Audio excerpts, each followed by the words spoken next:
നാട്ടിലെത്തി കഴിഞ്ഞാൽ എന്തായാലും നമ്മുടെ ഒരു ദിവസത്തെ യാത്ര എന്ന് പറയുന്നത് ഇങ്ങോട്ടായിരിക്കും. ഈ രണ്ട് സൈഡിലും ഇതുപോലെ പാടവും വരമ്പൊക്കെ ആയിട്ട് അങ്ങനെ രണ്ട് സൈഡിലും ഈ ഒരു പച്ചപ്പ് കണ്ടിട്ട് ഈ നടുവിലൂടെയുള്ള ഒരു കുഞ്ഞു റോട്ടിലൂടെ വേണം നമ്മുടെ സ്ഥലത്തേക്ക് എത്താനായിട്ട്. നമ്മൾ എത്തിയ ദിവസം വലിയ മഴയൊന്നും ഉണ്ടായിരുന്നില്ലെങ്കിലും അതിന്റെ തൊട്ടടുത്ത ദിവസം നല്ല മഴയായിരുന്നല്ലോ. ഇപ്പൊ ഇന്ന് നോക്കിയപ്പോൾ വലിയ മഴയൊന്നും ഉണ്ടായിരുന്നില്ല, കുറച്ച് വെയിലൊക്കെ കണ്ടപ്പോൾ നമ്മൾ വേഗം ഇറങ്ങിയതായിരുന്നു. അപ്പൊ നമ്മൾ വന്നിട്ടുള്ള സ്ഥലം എവിടെയാന്ന് വെച്ച് കഴിഞ്ഞാൽ ഹസ്ബൻഡിന്റെ തറവാട് ഇവിടെയായിരുന്നു കേട്ടോ. അവരെ ഒരു 5ാം ക്ലാസ് 6ാം ക്ലാസ് വരെ പഠിച്ചതും വളർന്നതൊക്കെ ഇവിടെയായിരുന്നു. അതിനുശേഷമാണ് ഇപ്പോൾ ഉള്ള സ്ഥലത്തേക്ക് വീട് വെച്ചതും അങ്ങോട്ടൊക്കെ മാറിയത്. വീടായിട്ടൊന്നും ഇപ്പോൾ ഇല്ല, എന്നാലും അവിടെ പറമ്പും സ്ഥലമൊക്കെ ഇപ്പോഴും അങ്ങനെ വീട്ടിൽ നിന്നൊക്കെ വന്ന് നോക്കലും കാര്യങ്ങളൊക്കെ ഉള്ളതുകൊണ്ട് അങ്ങനെ പറമ്പായിട്ട് അവിടെ കിടക്കുന്നുണ്ട്. പിന്നെ ഇതേപോലെ ഇങ്ങനെ പച്ചപ്പൊക്കെ നിറഞ്ഞ സ്ഥലങ്ങൾ ഇപ്പോൾ കാണാനും നമുക്ക് അധികം കിട്ടാറില്ലല്ലോ. അപ്പൊ മക്കളെയും കൊണ്ട് എന്തായാലും നമ്മൾ നാട്ടിൽ വരുമ്പോൾ ഒരു ദിവസത്തെ യാത്ര എന്തായാലും അങ്ങോട്ടായിരിക്കും. നമ്മൾ ഈ വരുന്ന റോഡ് എന്ന് പറയുന്നത് ഒരുപാട് പാടങ്ങളാണ് കേട്ടോ ആ ഒരു ഭാഗത്ത് എന്ന് പറയുന്നത്. അതുകൊണ്ട് തന്നെ രണ്ട് സൈഡിൽ ഇതുപോലെ ഇഷ്ടം പോലെ പാടം കണ്ടിട്ട് നമുക്ക് ഇങ്ങനെ നമ്മുടെ സ്ഥലത്തേക്ക് എത്താം. ഈ ഒരു ഭാഗം മാത്രമാണ് വീടിന്റെ എന്ന് പറയാനായിട്ടുള്ളൂ. പണ്ടത്തെ ഈ അടുക്കള കിണർ എന്നൊക്കെ പറയുന്ന പോലത്തെ ആ ഒരു ഭാഗം ഉണ്ടല്ലോ. പിന്നെ കുറച്ച് കഴിഞ്ഞപ്പോഴേക്കും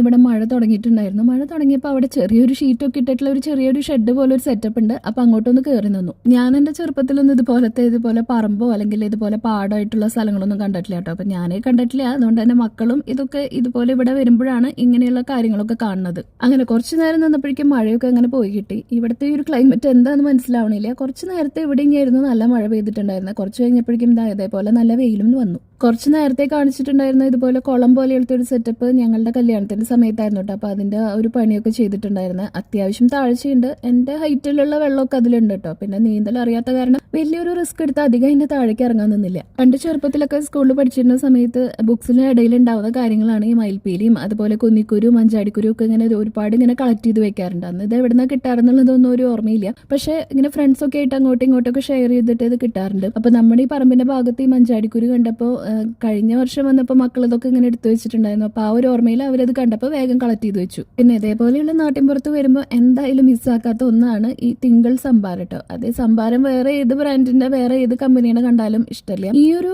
ഇതിന്റെ മാത്രമാണ് വാങ്ങി കുടിക്കാനായിട്ട് ഇഷ്ടം. അങ്ങനെ പോരുന്ന വഴിക്ക് അതും വാങ്ങി കഴിച്ചു. പിന്നെ തൊട്ടടുത്ത് തന്നെയുള്ള നമ്മുടെ പള്ളി പുതുക്കി പണിതൊക്കെ കണ്ടിട്ട് തിരിച്ചു പോന്നു.